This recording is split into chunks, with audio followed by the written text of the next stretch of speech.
Buenas noches.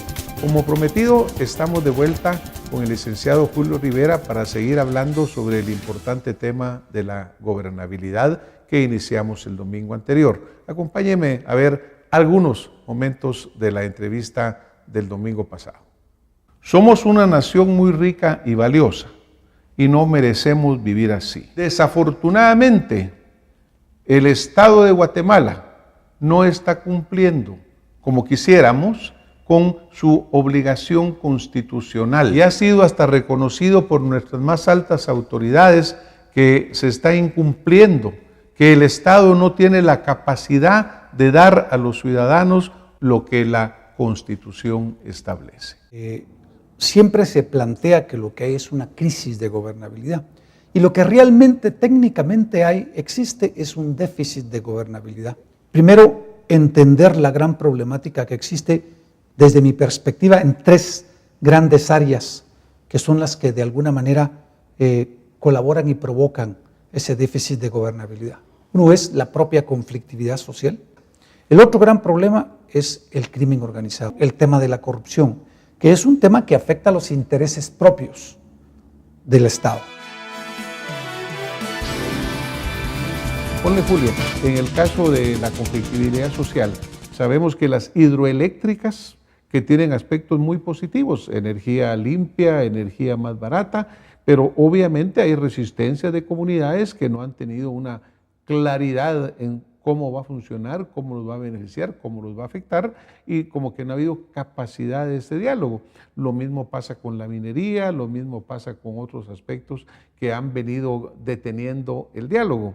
Entonces, esa capacidad de diálogo es fundamental. Lo vemos también a nivel de gobierno, ¿verdad, Julio? Porque cuando vemos del Ejecutivo cómo maneja algunas situaciones en esta conflictividad, cuando vemos en el legislativo, Julio, porque en el legislativo también pareciera que el que agarra el megáfono ya no lo quiere soltar y no oye lo que el otro quiere decir. Y eso nos lleva a esos enfrentamientos que son totalmente negativos para la democracia y para el bien de Guatemala.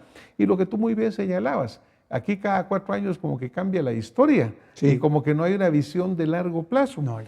Yo me recuerdo que uno de los ejemplos mejores que hemos visto en América Latina es Chile, que ha tenido un adecuado desarrollo social, económico y lo ha llevado a una posición de liderazgo. Del gobierno del presidente Pinochet se pasa a los gobiernos de la concertación, pero muchos de los puntos fundamentales de las políticas económicas, de las políticas sociales, no cambian. Y pasan 4 presidentes de la concertación y siguen básicamente la misma línea y desarrollando el paso siguiente. Ahora está el presidente Piñera, igual ha seguido muchos de los principios. Lo que te quiero decir es de que no inventan el agua azucarada cada vez, ni inventan la rueda, pero ¿cómo llegamos nosotros a tener esa madurez política?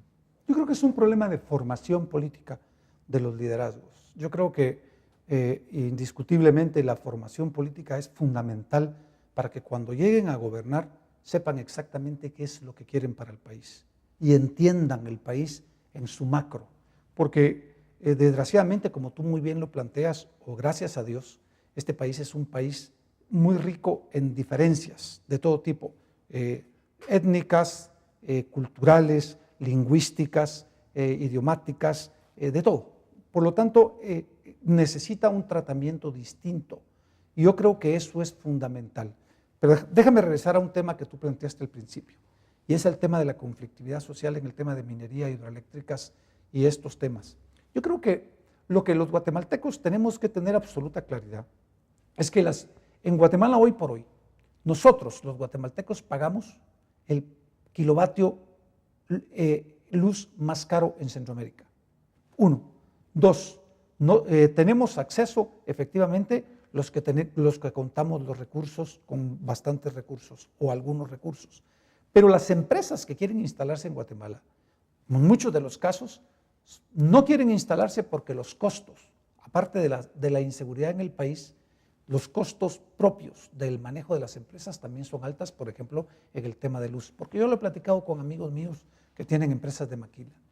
Y entonces, cuando uno hace el recuento, bueno, ¿y por qué entonces no se permite que las hidroeléctricas funcionen a todo vapor? para que efectivamente los guatemaltecos tengamos la energía eléctrica a un costo más bajo.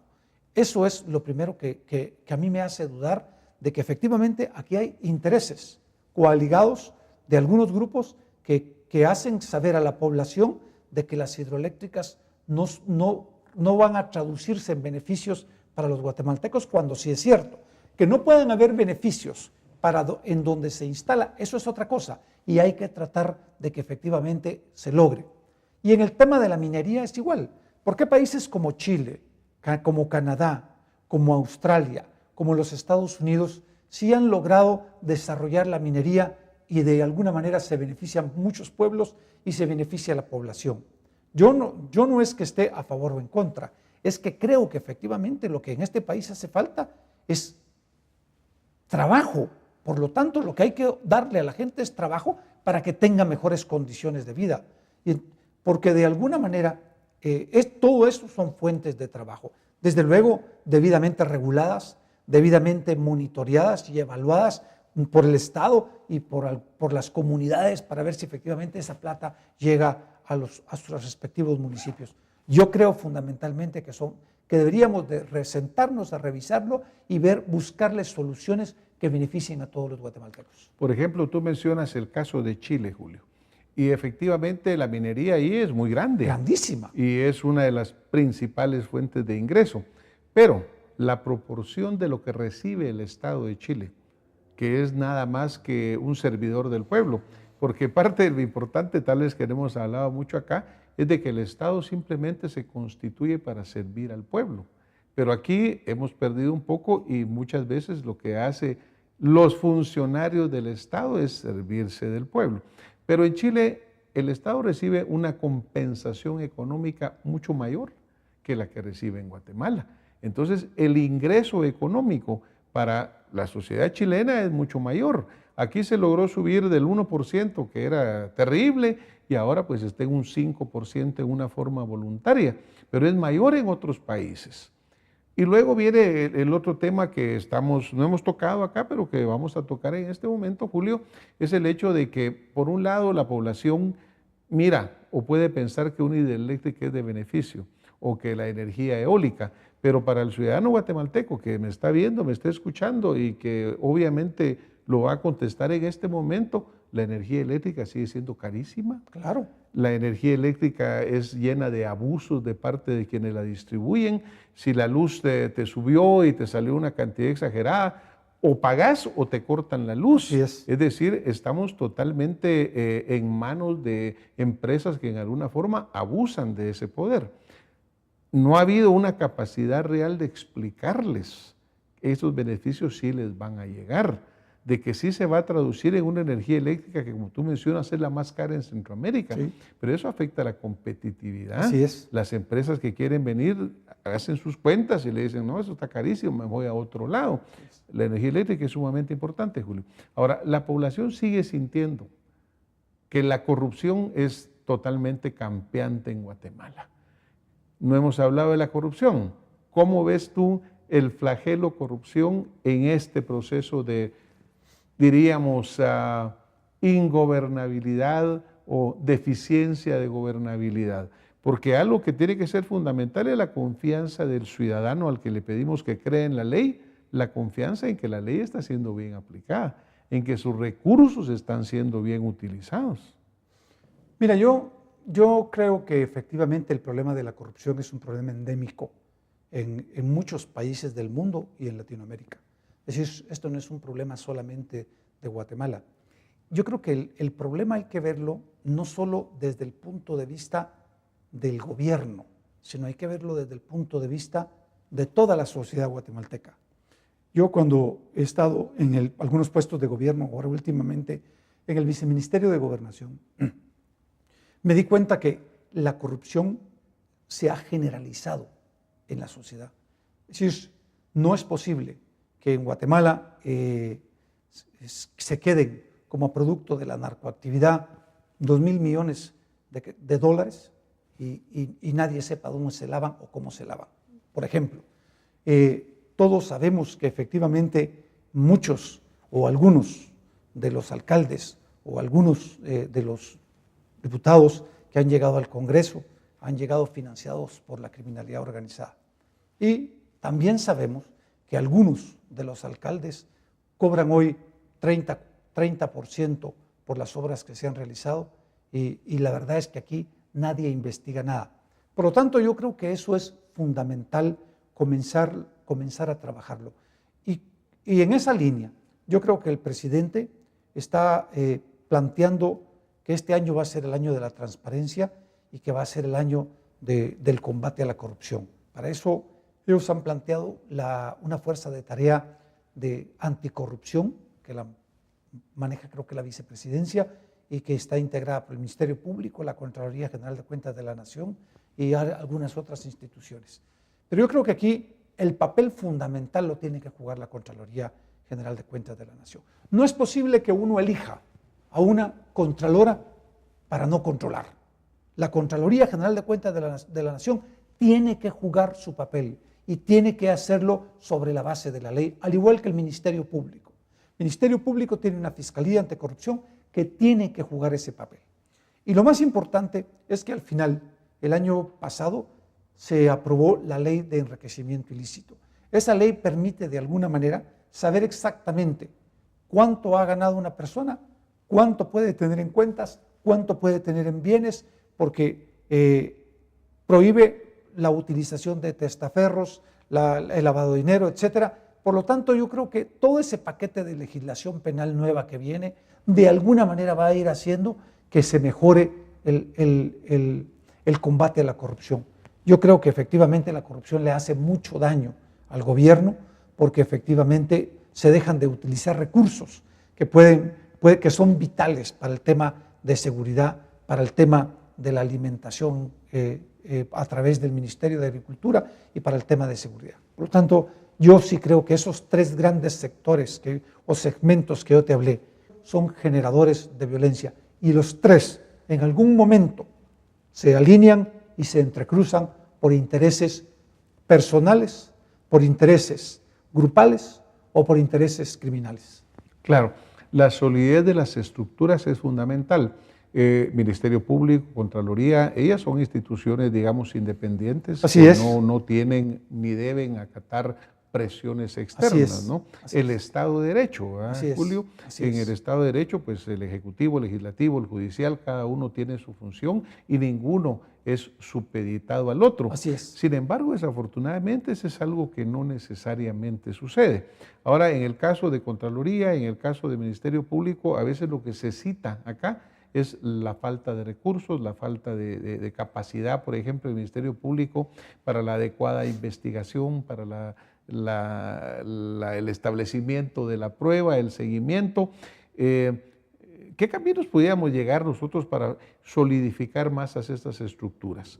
Yo creo que primero sí debe existir una claridad que el guatemalteco sepa que son independientes y que no deben de ser sujetos de presiones. Pero acá todo el mundo piensa que son sujetos de presiones.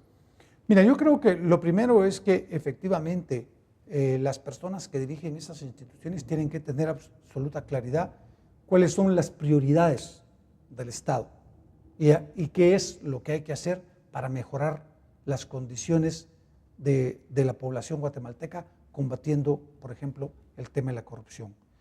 Yo no sé si existe algún plan o ellos tienen algún plan de a qué entrarle primero. Si a la conflictividad social para ir resolviendo algunos problemas que derivan también en temas de corrupción o en temas de criminalidad o al crimen organizado o a la corrupción. Yo creo que lo primero es la corrupción, porque ese tema primero hace que se desvíen muchos recursos que el Estado podría tener para mejorar las condiciones de vida de los guatemaltecos en la salud, en la seguridad, etcétera, y que creo que es fundamental hacerlo. Creo también que, como tú muy bien me lo has dicho, una golondrina no hace verano, pero creo que el aporte que puede hacer la Contraloría General de Cuentas, el Ministerio Público, en una alianza con el Ejecutivo para combatir el tema de la corrupción es fundamental para los años venideros. En una alianza independiente. Desde luego. En una alianza independiente que garantice el Estado de Derecho. Así es. Julio, no hemos hablado mucho de la seguridad en sí en cuanto a lo que es la parte preventiva o la parte coercitiva, porque el flagelo que el guatemalteco siente muchas veces es el guatemalteco que fue asaltado él, su familia, que le robaron su carro, o en el peor de los casos y lamentable que haya habido una pérdida de un ser querido secundario a un ataque. Ahora, obviamente la seguridad ciudadana y la violencia tienen muchas causas, ¿verdad, Julio? Muchas etiologías y no puede uno señalarlas. Pero, por ejemplo, el otro día me llamó la atención un titular que decía en uno de los medios, de Guatemala, y decía, la prioridad será construir cárceles.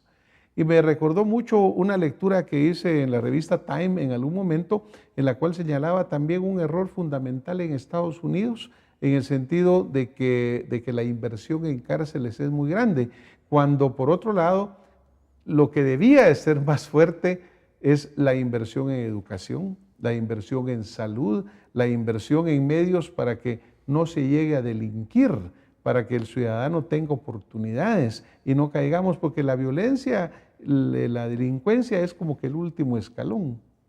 ¿Qué piensas tú de esto?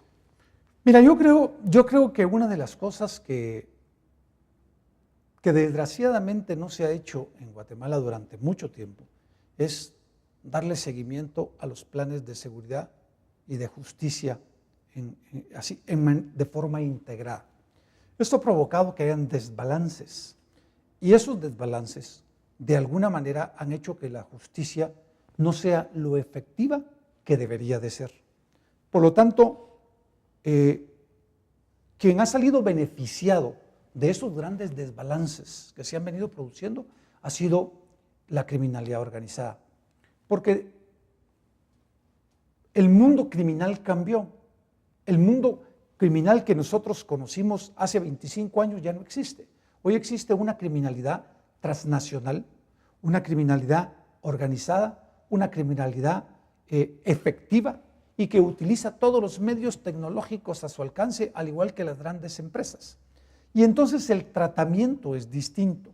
Yo creo que lo que trataban de decir cuando salió ese de que el gobierno era prioritario para hacer cárceles, era que se necesitaban hacer cárceles, alguna cárcel de máxima seguridad en la que pueda aislarse aquellas personas que son reos altamente peligrosos y que no pasarán de 600, 800 en Guatemala, pero que de alguna manera inciden en la violencia que se sucede en las calles hoy, por un lado. Pero por el otro lado, yo creo que es fundamental también ir integrando planes de seguridad y justicia para que no se dé esa desestabilidad que yo planteo. Porque en la medida en que tú fortalezcas, por ejemplo, la Policía Nacional, pero no le entregues los recursos necesarios al Ministerio Público, ni al organismo judicial, ni al sistema penitenciario, lo que vas a crear es un desbalance total que va a volver a rehacer lo que estamos viviendo hoy, un desbalance en la administración de justicia que no permite que el trabajo sea lo efectivo que la justicia en términos generales necesita. Yo creo que, pues obviamente todo esto es un tema complejo, como tú bien mencionas, que tiene cronicidad, que se ha venido acumulando, que necesita cambios, que necesitamos nosotros regresar verdaderamente a tener una mejor calidad de nuestra democracia, ¿verdad, Julio? Una calidad que esté basada en que haya un gran respeto a la ley, un gobierno que verdaderamente cumpla la ley y la aplique, que tenga capacidad de rendir cuentas y que esa rendición de cuentas lleve y conlleve la confianza del ciudadano, ¿verdad? De que porque uno de los clamores que más se oye es ¿para qué voy a pagar impuestos si igual lo van a desperdiciar, si igual se lo van a robar? Sí, es la frase lapidaria, sí, pues, ¿verdad? Por ejemplo, ponle tú la descentralización de las municipalidades, que a mí me parece excelente, pero desafortunadamente un amigo muy bien me decía, vos, lo que han descentralizado es la corrupción, porque ahora roban en todas las municipalidades y no hay una efectiva fiscalización. Es correcto. Y eso pues obviamente solo agrava el problema. Pero tiene que haber también, se dice, una reciprocidad entre lo que él quiere, el ciudadano, y lo que el gobierno es capaz de ofrecerle, para que se cumpla eso de que la democracia está cumpliendo su función. Tiene que haber un respeto pleno de los derechos de los ciudadanos para que verdaderamente, por ejemplo, Julio, un tema que no vamos a tratar porque es bastante largo, pero también ha sido tratado en los medios, es el aspecto de los cateos, o el aspecto de los puestos de control de la policía, en la cual en algún medio importante se mencionaba el hecho de que después de las 6 de la tarde es ilegal que suceda esto, que es ilegal que el ciudadano se baje de su vehículo sin una orden judicial, y que es ilegal que la policía le abra su baúl o le abra su caja de guantes. Mira, te lo voy a poner muy fácil. Yo efectivamente creo que es un error y hay que reformar la Constitución política, porque efectivamente no se pueden hacer allanamientos después de las 6 de la tarde ni antes de las 6 de la mañana en Guatemala, constitucionalmente hablando. Por lo tanto, eso es una de las reformas que hay que hacer. Pero en el tema de los registros policiales, esa es una medida básicamente policial. ¿Qué es lo que pretende? Primero, evitar que se trasladen secuestrados en los vehículos, que se trasladen drogas, que se traslade armamento, que es normalmente la forma más usual para poderlo hacer. Por lo tanto, los registros tienen una razón de ser. Y yo sé que se molesta alguna gente, pero aquí no hay que verlo desde el punto de vista legal, hay que verlo desde el punto de vista policial y de seguridad para la población, que son cosas totalmente diferentes. Tú puedes en los Estados Unidos una patrulla te para a cualquier hora. Es una de las democracias de muchísimos años. Te para la policía, te baja, te revisan tu vehículo, te ponen el alcoholímetro y si vas borracho, te meten en la patrulla y te llevan.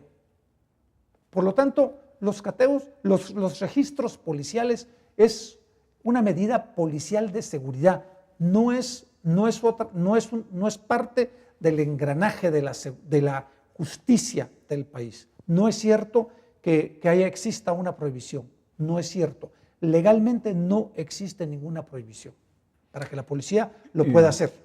Yo creo que es importante, Julio, y en algún otro momento pues analizaremos este tema, porque la parte que no estoy de acuerdo contigo es en que puede ser una norma policial, y yo creo que le vemos las razones por las cuales se da, es decir, mire, para evitar que lleven gente, secuestrados, etcétera. Perdón, pero no es una norma, es una medida policial, Julio, usada en términos generales. Si la Constitución no establece ese derecho, ahí sí yo creo que no es correcto. Yo no conozco la Constitución de Estados Unidos en este sentido, pero si esa sí lo permite que se haga, pero la nuestra, de acuerdo a opinión de algunos que lo mencionan, es de que después de cierta hora no se debe hacer. No es cierto. O sea, yo no comparto el criterio de los colegas que aportan ese criterio. La Constitución no dice eso. Bueno, pues excelente. Yo creo que lo que nos lleva al final, sí, a concluir de que verdaderamente queremos ese Estado de ley en el cual haya un pleno Estado de Derecho, un gobierno con la ley, porque eso es fundamental y es lo que eventualmente nos va a llevar a que salgamos adelante, ¿verdad, Julio? Porque la cronicidad que hemos venido hablando tiene que romperse en algún momento. En algún momento tenemos que superar lo que está pasando, en algún momento tenemos que tener una ley de servicio civil que verdaderamente dignifique al servidor público, que lo proteja de los cambios políticos y de los vaivenes, que un día la camisa del partido que gana es de un color y la otra del otro y mucha gente se va o sale de sus trabajos. Yo creo que medidas como esas son las que hay que hacer los cambios fundamentales. Otra cosa importante es lo que tú has mencionado en la ley electoral y de partidos políticos. Porque, por ejemplo, Julio, ¿están muertas o no las ideologías? No. ¿Y por qué todo el mundo lo dice? ¿O todo el mundo que le interesa? Porque yo creo que fue una moda que se estableció hace 10, 15 años con el consenso de Washington en que se inicia todo el proceso de las privatizaciones y que Reagan planteó que las ideologías en el mundo ya no existían. Lo cual, pues, no es cierto. Las ideologías siguen vigentes. El problema en el país es que los partidos políticos se han convertido en verdaderas máquinas para llevar candidatos a puestos de elección, pero se han olvidado de la parte formativa. Y eso es nocivo para la democracia, pero sobre todo mucho más nocivo para los propios partidos políticos. Porque hoy por hoy llegas tú con 30, 40 diputados y a los 3, 4 meses te quedas con 10 diputados o 12 diputados, que se quedan en razón de que son amigos, son familiares o que tienen vínculos más grandes con quien dirige el partido. Pero el resto que se fue, pues ya no les convenía, buscaron otras alternativas, tienen mejores oportunidades y por lo tanto simple y sencillamente dejan los partidos. Pero no solo sucede con los diputados, también con los alcaldes. No, total. Por lo claro. tanto, el déficit que se le va creando a los partidos políticos y a la democracia es grandísimo. Yo insisto, los partidos políticos tienen que tener escuelas de formación política. Es vital. Es decir, los partidos que son de derecha, pues que tengan sus partidos, sus escuelas con capacitación para la derecha. Los que son del centro, demócratas cristianos, socialdemócratas, etcétera, que hagan lo mismo. Y los que son de izquierda, pues que dicen que son de izquierda, pues que también tengan sus escuelas. Porque eso lo que hace es ir preparando a la gente para que cuando gobierne no cometan los errores que hemos cometido los que de alguna manera hemos estado en gobierno, porque no tenemos formación política o no tenemos la capacidad para entender que el mundo actual exige planes y programas, que ya no puede ser sobre la base de los caprichos de funcionarios que puede irse fortaleciendo las diferentes instituciones de gobierno o fortaleciendo la democracia, sino son planes y programas y sobre esa base se tiene que trabajar. Julio, te agradezco muchísimo esta oportunidad que hemos tenido de conversar contigo. Obviamente estoy seguro que nuestra audiencia ha aprendido mucho el día de hoy. Yo personalmente lo he hecho también. Y yo creo que lo que más hemos aprendido verdaderamente es de que buscar gobernabilidad no es función exclusiva del gobierno, es función de todos los ciudadanos. Y ahí es donde tenemos que aportar, ahí es donde tenemos que llegar para tener algún día ese país que todos deseamos. Muchísimas gracias, Julio, por haber estado con nosotros esta noche, y a ustedes que nos han estado viendo y escuchando, pues nos vemos la próxima semana con más Acción Positiva. Buenas noches.